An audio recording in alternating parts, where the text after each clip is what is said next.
খাইকু দেখছো ডবকা গুটিগা দুর্গার প্রতিমার কি গিয়া আত ভাঙ্গি লিছে আর আত ভাঙ্গিয়া আরবি কিতাব তৈয়া গেছিল গিয়া আইস্কুর সিসি ক্যামেরা ফুটেজ ধরা পড়ছে বেটি মানুষ তাই নাম হইছে নমিতা দাস আর মানছে কইরা বেটি বলে পাগল পাগল হইলে আরবি কিতাব কিতা লাগিত হয় মানে হিন্দু মুসলমান দিয়া লড়াই লাগাইতো মানে তারার ও প্ল্যান তারার মানছে এই ঘটনা করে হর এক জায়গাত এই মন্দিরও হোক আর জাগানো হোক তারা ঘটনা করে আর বাদে ধরা পড়োই গুড়িয়াও দেখা যায় তারার মানছে তারার মন্দির ভাঙে তারার মূর্তি ভাঙে গুড়িয়াও তারার মানুষ ভিডিওটা বেশি বেশি করে শেয়ার করবা তা সারা দেখো বলে আমরা মুসলমানে কোনো দিনই গলত কাম করে না মানছে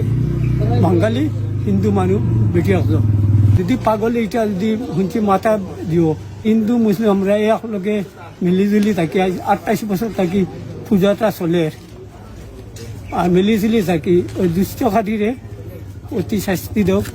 পালের উপরে মসজিদ দেখো মসজিদ থাকি কিলা জিনিস আইলো একটা তদন্ত করো তদন্ত করিয়া একটা চাও পুলিশ প্রশাসনকে হইয়া দেয়া করিয়া